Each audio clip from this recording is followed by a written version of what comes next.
At this time, I would like to invite Dr. Julia Letlow to the table. Dr. Letlow is a native of Monroe, Louisiana. After graduating with her BA in speech communication, she went on to complete her MA and moved to Tampa, Florida to attend the University of South Florida. After completing her PhD coursework, she returned to ULM to begin working for the Provost and Vice President of Academic Affairs as the ombudsperson. I'll have her say that correctly for us momentarily, and Special Projects Coordinator. During that time, she contributed heavily to the university's strategic plan to develop the university's vision and mission. From 2018 to 2019, Dr. Letlow served as Executive Director of External Affairs and Strategic Communications at the University of Louisiana at Monroe, as well as the Director of Marketing and Communications beginning in 2015. Dr. Letlow was also the Director of Education, Director of Resident Patient Safety and Quality Improvement, and Clinical Instructor of Anesthesiology at the Tulane University Medical School in New Orleans, Louisiana. She has also worked as an instructor and teaching associate at the University of Louisiana at Monroe, Tulane University, and the University of South Florida.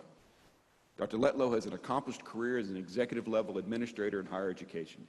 She has developed marketing campaigns and media relations and is experienced in building strategic relationships with federal, state, and local elected officials. She has experience in fiscal responsibility with large budgets, has teaching and research experience in health communication, and has useful public speaking, planning, organizational, and fundraising skills. She is also a graduate of the University of Louisiana System Management and Leadership Institute. Thank you, Dr. Letlow, for joining us. Would you please take a few moments to introduce yourselves and your husband, who is, I don't know if anyone knows him, and provide the committee with an opening statement. Dr. Letlow. Chairman Romero, President Henderson, supervisors, committee members, thank you so much for your unwavering dedication in helping guide ULM to its next president. And thank you for inviting me to interview for a position that I've respected my entire life. I'm excited to introduce you to my husband, my partner. You know, if it wasn't for ULM, we may not have met. We actually reunited at a ULM LSU game down in Baton Rouge. So please, I'd like to introduce Luke. He's an amazing husband, partner, supporter, father to our two precious children, Jeremiah and Jacqueline. Luke? It's a pleasure to join you today. Obviously, I'm very proud to sit beside my wife. I'm very proud of. I knew her actually in high school.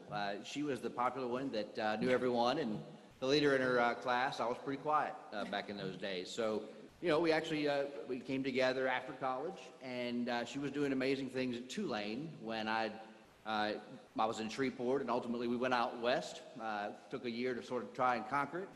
But I'll tell you, obviously we both felt that our hearts were in this community. We love where we grew up. We've got a passion to make it better. And so, I am 100% supportive of Julia. I know that she will be great if she's chosen, and I'm proud to sit beside her today and be supportive. So, thank you very much, Luke, and welcome. At this time, Julia, you can give an opening statement. Sure. My passion for ULM runs deep. I started here as a student in 1999, and I joined every organization possible. And it was also when I participated as a student athlete on the track and field team that I garnered a deep respect for the value athletics brings to a university. And then when it was time for me to apply for a PhD program, I was so well prepared in my field that I received numerous offers from programs all across the nation. I think it goes without saying, but I'll say it. I am so proud to be a product of ULM. And I've devoted my life to higher education. I have 17 years of experience in 5 different sectors of higher education, starting in academic affairs, teaching, developing articulation agreements with area community colleges. I also gained critically important experience in healthcare, working as the Director of Education for the Tulane University School of Medicine. And that experience proved to be invaluable when I was later asked to be a part of the team that would help recruit the VCOM Medical School to the ULM campus. I also directed the marketing communication efforts at ULM, and together we implemented a brand that instills pride in all constituencies, past and present, And for those of you who remember the NLU days, you understand what a tall order that is. And in external affairs, I've built relationships with people who have the power to positively influence this university. And finally, working as the executive assistant for the president in the president's office, I was locked in step with the president, learning every day what it was like to be the president, seeing those hard decisions that have to be made on a daily basis.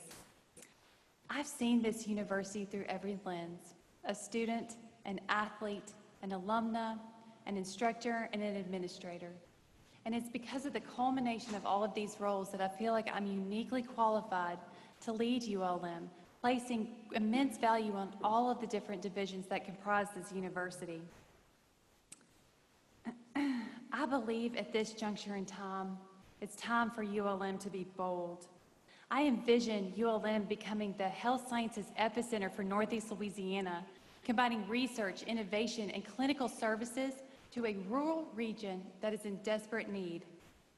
ULM is positioned right now for greatness, but it will take a visionary leader at the helm to lead that charge, and I would be honored to be that leader. Thank you, and I look forward to answering any questions you have. Thank you, Dr. Letlow. At this time, we'll entertain questions from the committee, and that will be facilitated by Ms. Calais. And because we have a rotating basis, the questions will come from the back row at this particular meeting. Okay. So, Erica.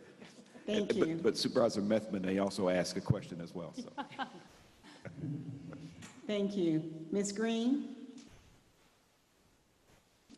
Hello, Dr. Julia Letlow and Hi, Mr. Letlow.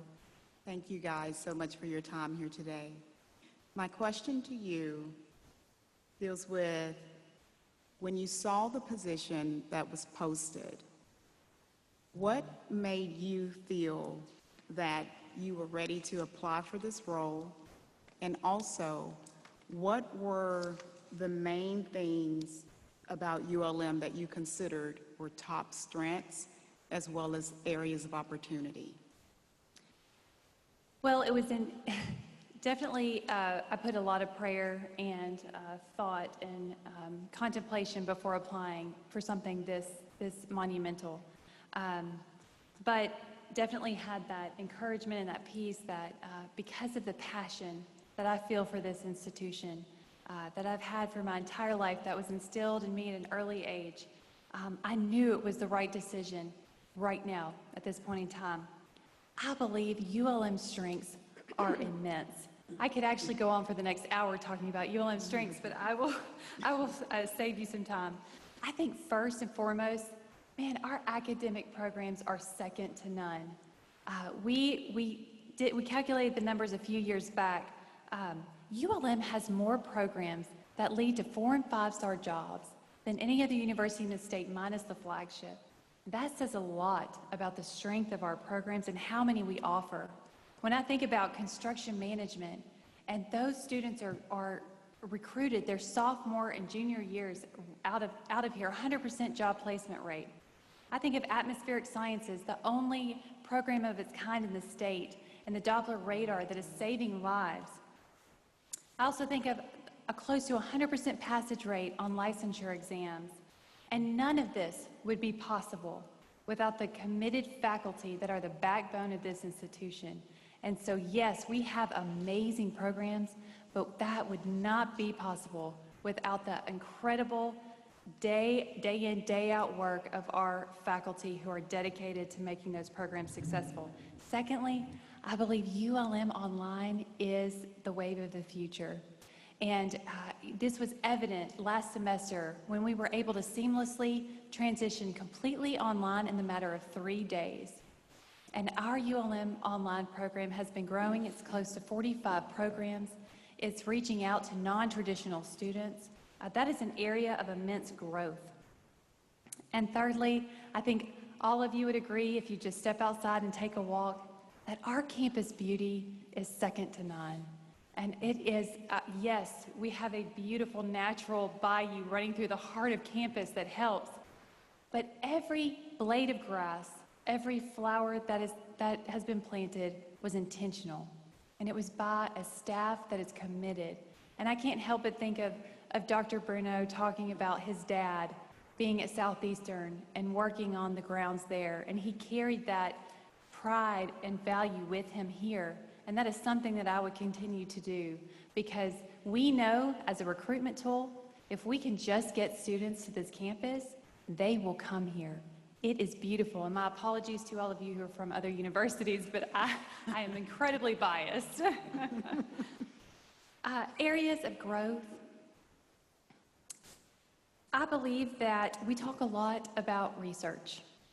And, even in our vision statement, we say we want to be in the top 200 in research.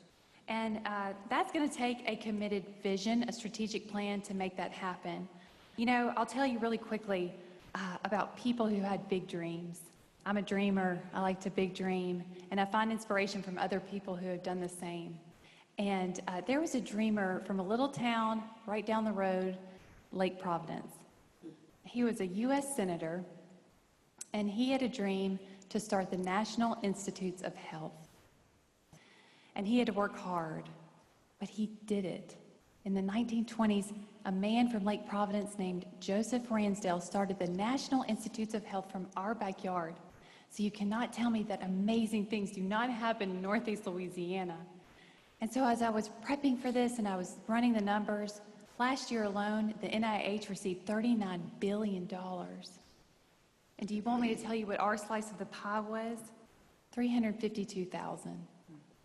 We are leaving so much revenue on the table, but it's going to take a concerted effort to find resources for faculty to be able to invest their time in research, to find more diverse researchers who will come to the table, be PIs, bring their principal, be a principal investigator for their studies here.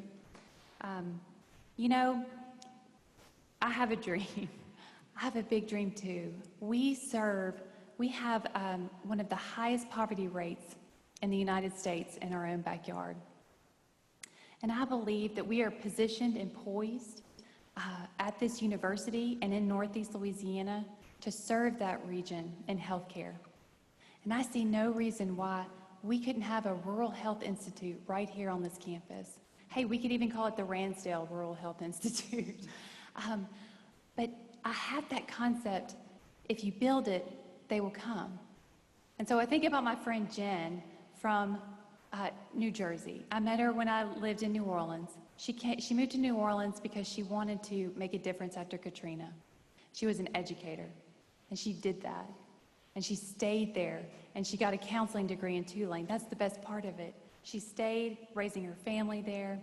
And so if we are on the cusp of greatness, if we build it, we know that we can bring other people down from all across the country who will then generate revenue and be a part of this amazing community that we call home. So I will stop it there, Alberta, because I could go on and on. But yes, those are my three strengths and an area where we can improve. Thank you. Ms. Hoffman? Thank you, and thank you for being here. Thank you. Dr. Letlow and Mr. Letlow. Interesting and very important comments as you describe our need for enrollment increases, but we also continue to have the funding issues. So one of the areas that's so critically important is the role that the president plays in meeting with and raising funds for the university. Can you tell us about how your role would look in that regard and what your skills might especially be suited for in that particular category and how important it is? Sure. Well, because of the state disinvestment, it is crucial that we maintain strong efforts in fundraising. And I have to give credit where credit is due. The Office of Advancement just finished their first capital campaign with $55 million. That's an amazing first capital campaign. So we have a development team that is second to none. They are phenomenal in what they do.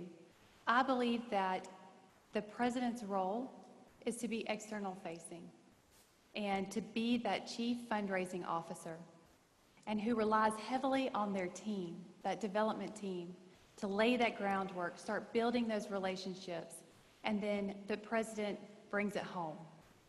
And so I feel that my strengths make me uniquely qualified in this regard. I'm a relationship builder. You know, I had a mentor tell me once, Julia, the first part is the initial contact. The hardest part is the follow-up. And I've practiced that every day as I've worked in external relations.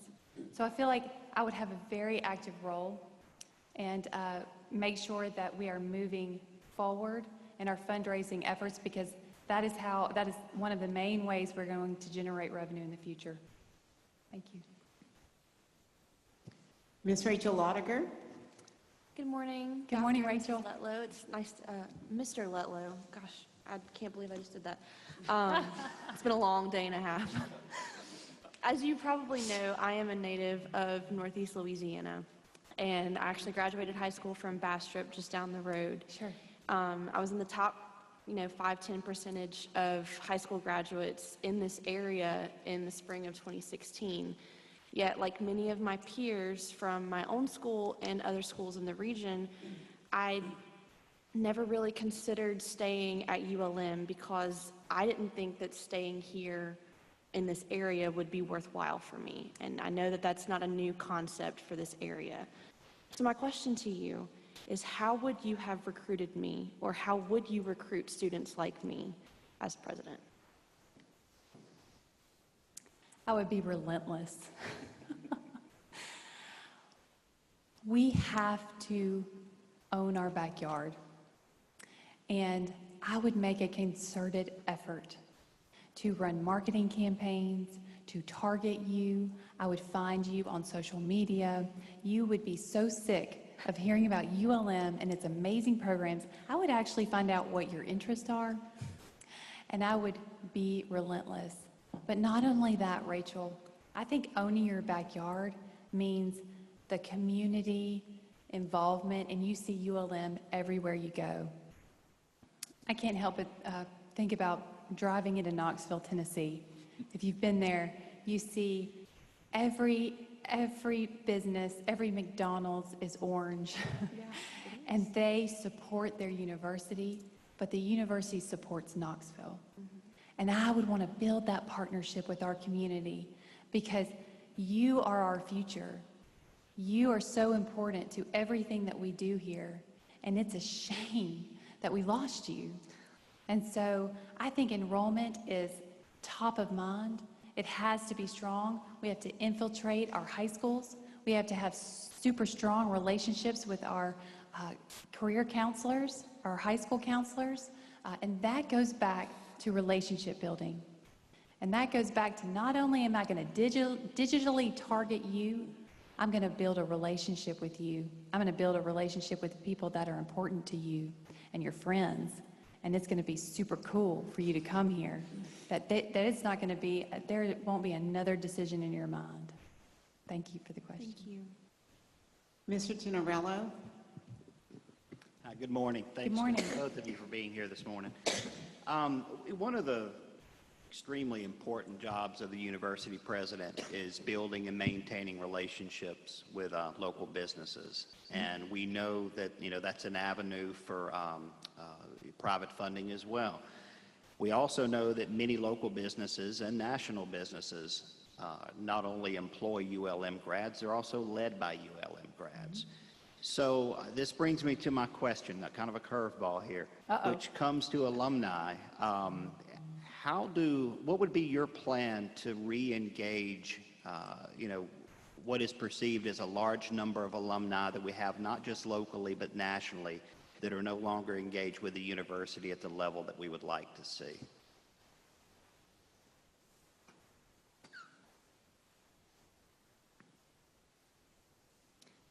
Thank you for the question, Jeremy. Yeah.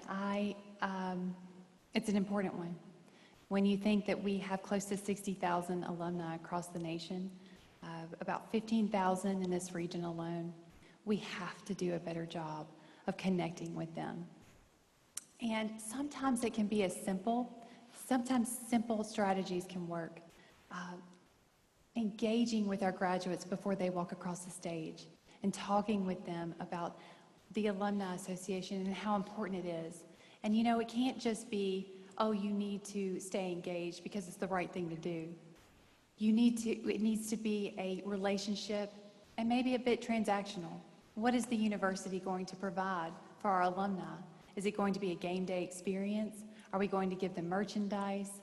Are we going to provide a network that they can tap into whenever they move to Denver, Colorado and don't know anybody and are looking for a job, like I once was?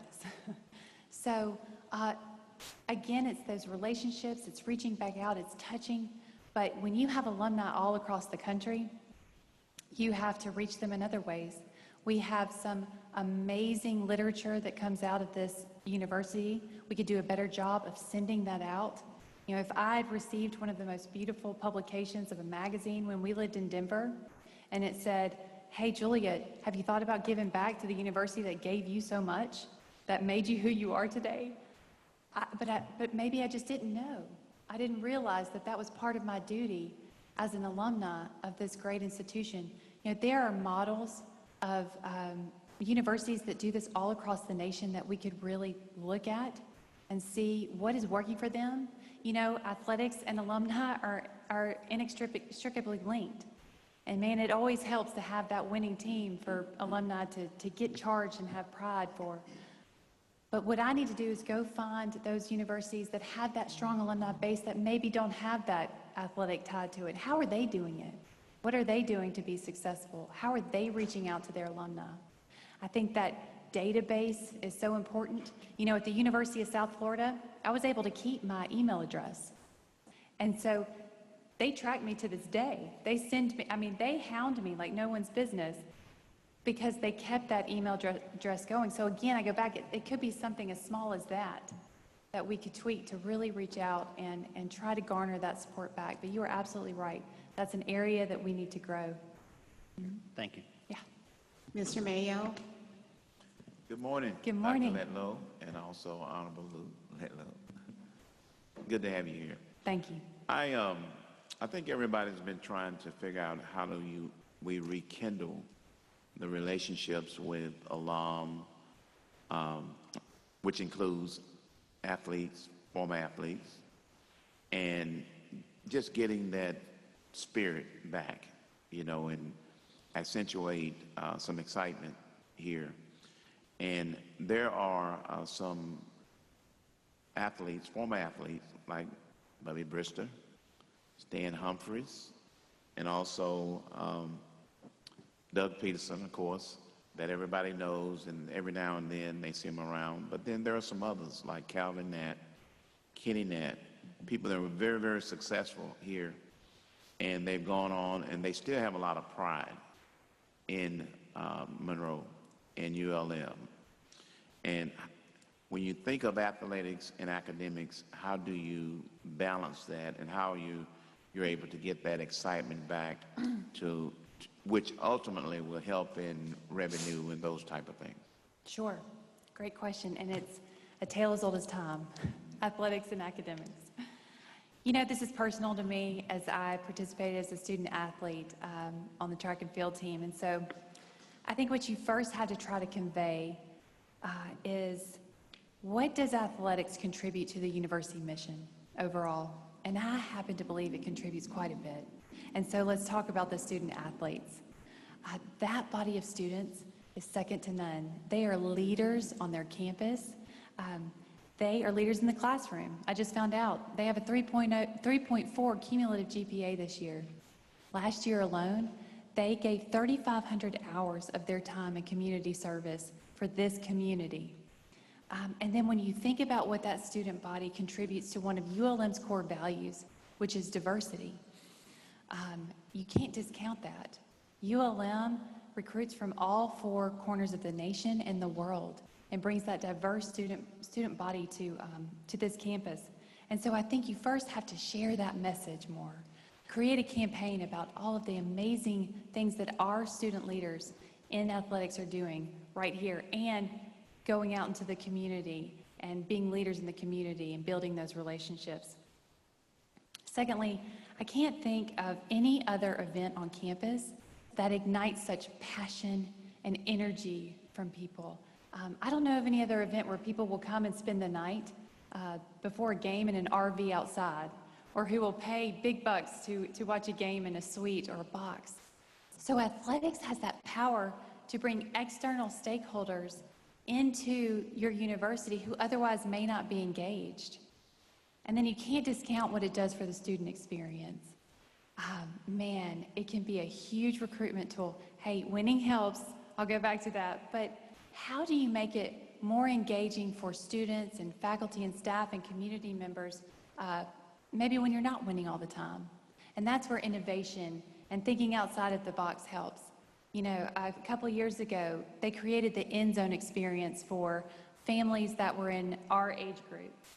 And it was a place for us to bring our kids, and we weren't confined to the stands, but we paid to come in and watch the game, maybe have a beverage, watch your kids run around and play. So it was more of an experience, and baseball has been doing this for years, right? But so creating that experience for that's outside of the box in order to bring people to the game. We talked about this in the student forum, about maybe taking out a block of bleachers. Because when I was a student here, you wanted to be in the Grove, and chances are you weren't going to come into the game if we weren't winning. And so how do you create that game day experience to get people excited and involved, where faculty, staff, and students want to come in? And the students really, I think, loved that idea about taking some of the bleachers out, bringing that Grove tailgating experience into the game atmosphere. So again, we're going to have to think outside the box. We'll have to do new ideas to generate revenue. Athletics is an investment, no doubt, but I happen to believe the return on that investment is quite high. Thank you. Thank you. Ms. Bailey? Hi, Dr. Letlow. It's wonderful to see Olivia. you. Being that the student voice is such a crucial factor in a university, how would you define student advocacy, and what does that mean to you, and how would you make yourself accessible to the students on campus?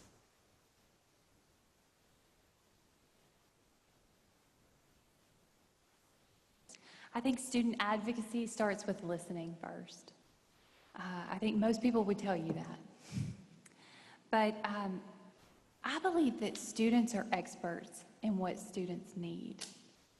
And it's important, it's incumbent upon the leadership to truly have student representatives in place and listen to them. So take, for example, COVID.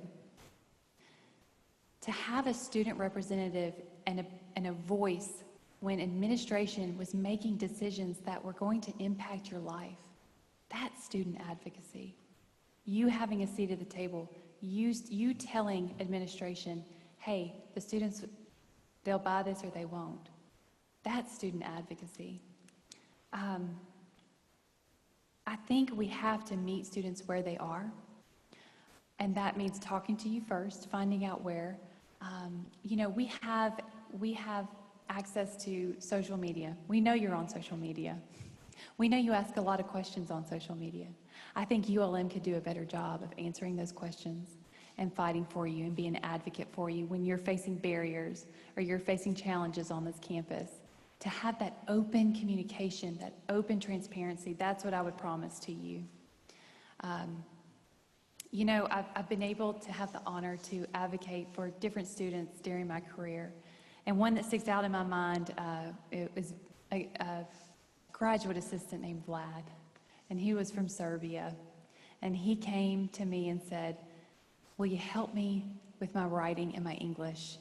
Because I don't know if I'm going to make it through. And so I took him under my wing, and we worked after hours. We worked on his writing and his English.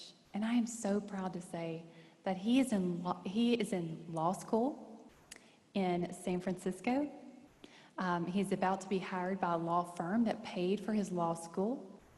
And so that just shows you the power of advocating for students, especially when you listen to them, when they reach out to you for help. Keeping those lines of communications open, because Olivia, you are the reason why we're here.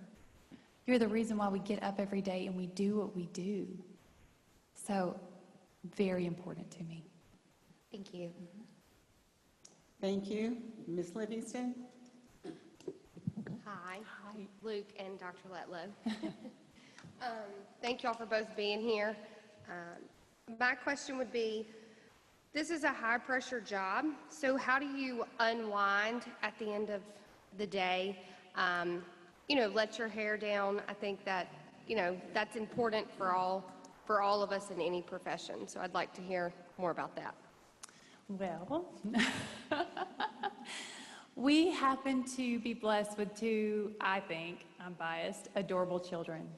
And so at the end of the day, I'd love nothing more than to just cuddle up with our 7-month-old, dance around the living room with my 3-year-old, have that so important balance of family life after your work life.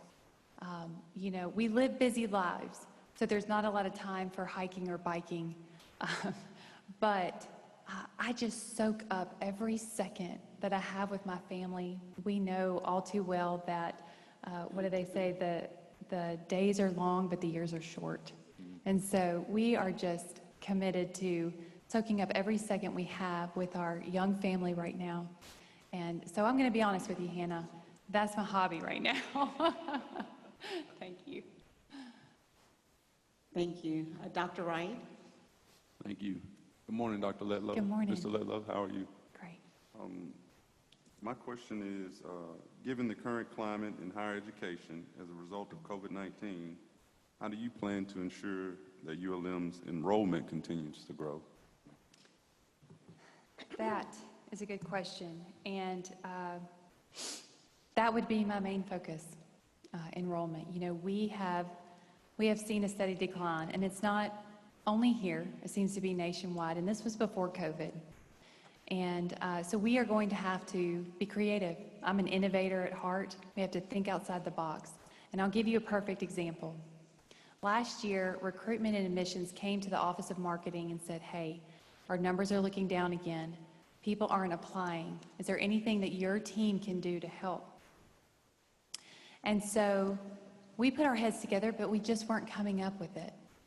And so this is where student advocacy comes back into play, because we created a focus group with freshmen and said, hey, tell us, what would keep you from applying to ULM? If you are from this area, what is keeping you from hitting send on that application?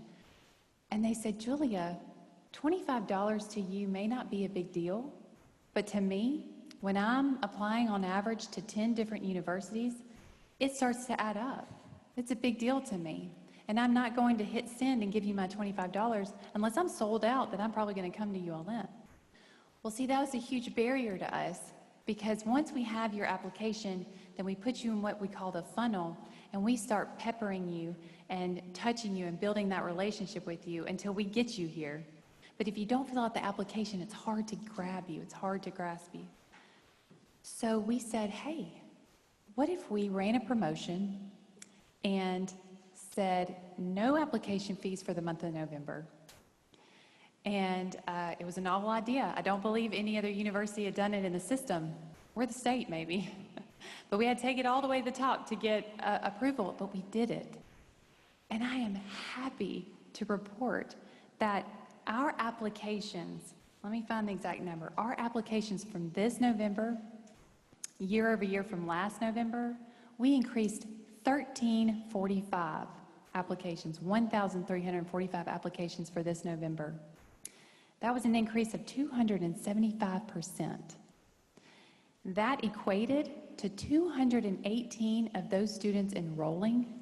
And if you want to put a number to that, that's close to $2 million in revenue. That is the power of thinking outside of the box.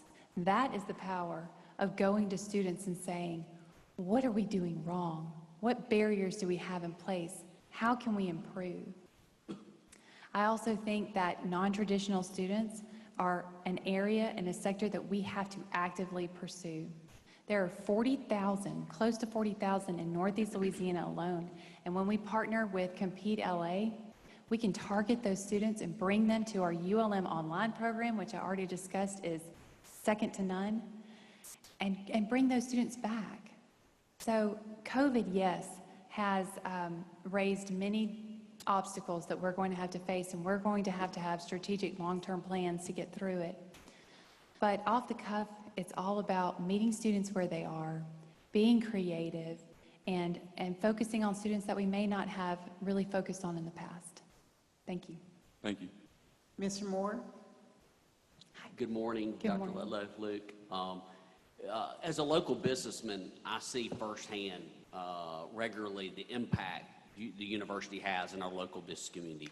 A lot of that has come through partnerships with industry, particularly in the area of workforce development. Talk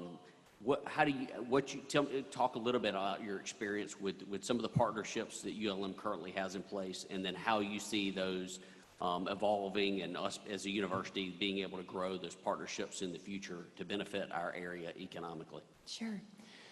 So I'm very aware of the partnerships we've had with CenturyLink and Chase, and the internships that we provide. I think this is an area where we can truly grow, and we are on the cusp of greatness here, because this is how you grow a regional economy. I was able to witness and be a part of the Florida Tech Alliance. It's a corridor when I was at the University of South Florida.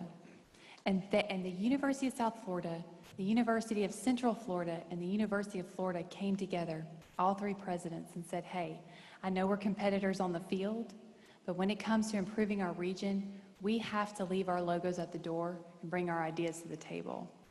And that's exactly what they did. They created this alliance to better their region of 23 counties on the I-4 corridor. And so what they've done is they've taken 425 businesses within that corridor, and they've paired them with researchers, leading researchers at their institutions, who have an interest in what that business is trying to do. And then you bring interns into the mix. The interns work for the businesses and then in turn hire the interns, and then the regional economy booms. I've seen it work. I've been a part of the process. I was a part of a study that helped medical doctors with their communication skills. And so I feel that going out and building those relationships with our industry partners is crucial. I was just talking to a friend of ours who's a farmer the other day, and he said, Julia, if you could find a researcher who was interested in fertigation. And I said, what is fertigation? But we know farming is our #1 industry. And he said, hey, it's the combination of fertilizer and water, and it sounds easy, but it's not. It's very intricate, and there are researchers out there who are really interested in this. I would be interested in funding that kind of professorship. If you could find someone and bring them here who would be interested in fertigation, and then get your students involved, bring them out to the farm. We work together. It's a win-win, James, but it's going to take a concerted effort, a strategic plan, an economic development plan. I think on ULM's part, we need a strong chief research officer who has experience in economic development and can lead this charge. The president, also externally facing, has to build those relationships with industry partners. That is the way that we can truly grow. Thank you. Thank you so much. I think that concludes the questions from the committee members, and I have a couple of questions for you from the audience. Okay. Erica, if I could interrupt, I do think Yes.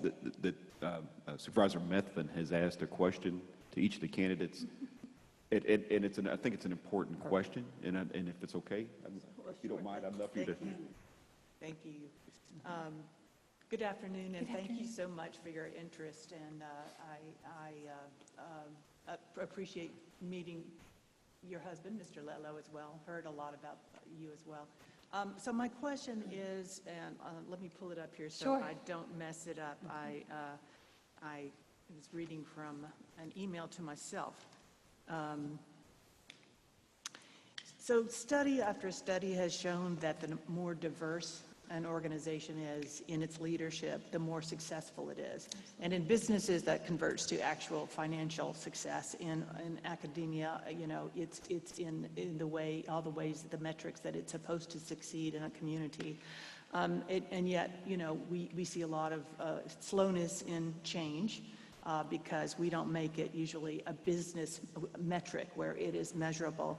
But at ULM, the student body is 67% female. But the tenured faculty in the university is 63% male. So my question is, how would you go about supporting diversity and equity in the faculty ranks? If you have any specific ideas of what could be done to, so that ULM can better reflect and support its student body among faculty ranks?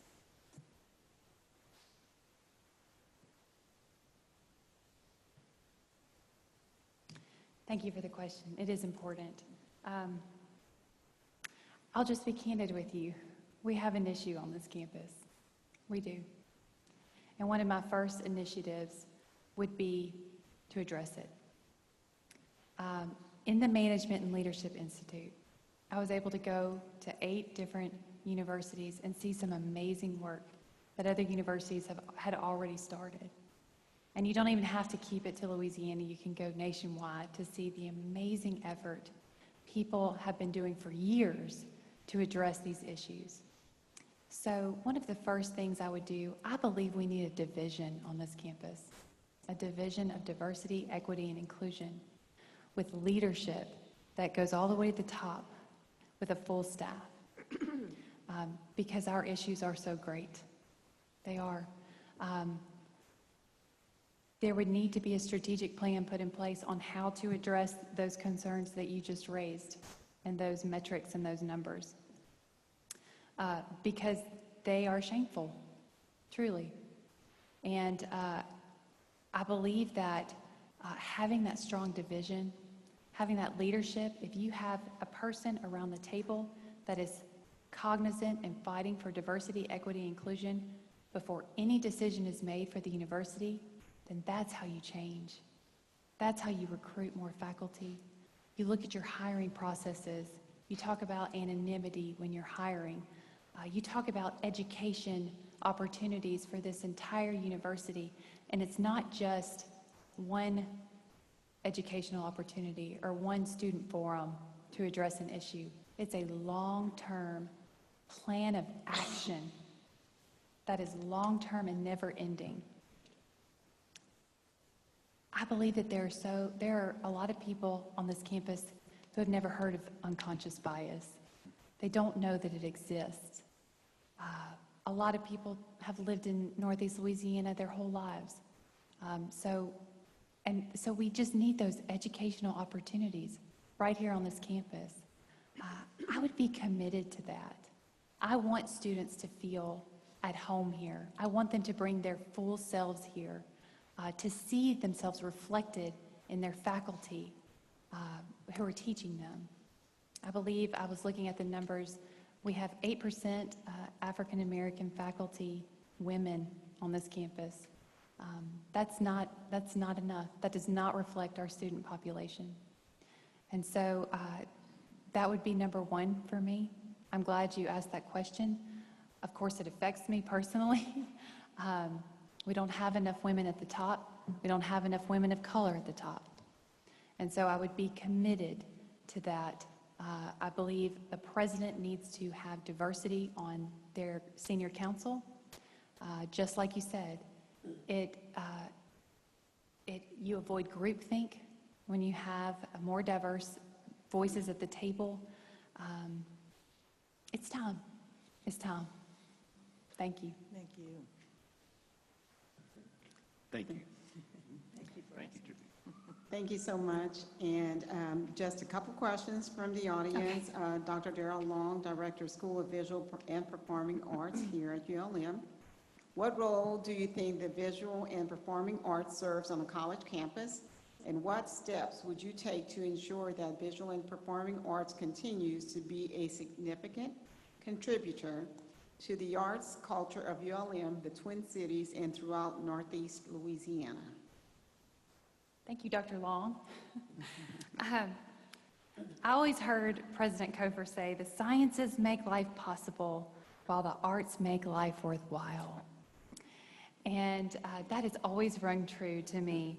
I spent many, many years coming up here to watch plays, We have some of the most talented students on this campus who are contributing to the arts, and what that does is contributes to an overall culture, contributes to a community.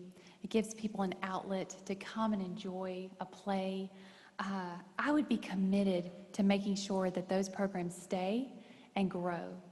We need more benefactors like Emmylou Biedenhorn, people that are willing to give, that see the value in the arts and what that brings to an overall person's experience, what it does for mental health, what it does for people's overall just life satisfaction, just quality of life.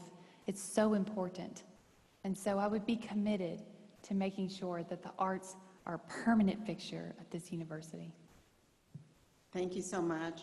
We have a question from an alum, Lynetta Whitehurst, and she wants to know, how would you elevate the value and support of other NCAA sports, such as track and field, tennis, volleyball, other than football, baseball, and basketball?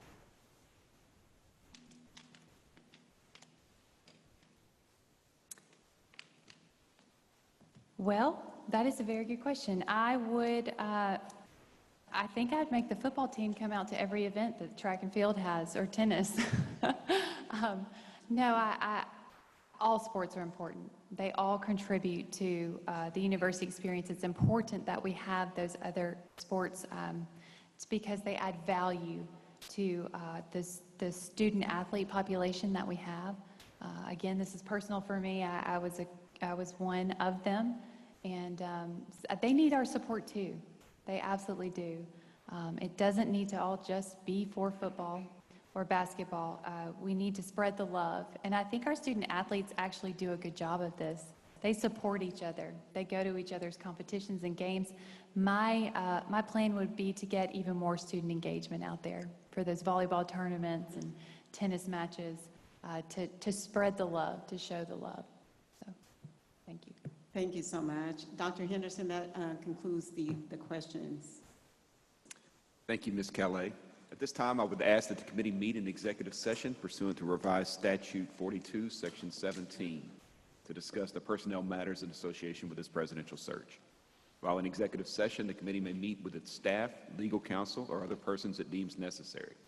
No motions nor other action may be taken while in executive session. May I have a motion and a second to go into executive session?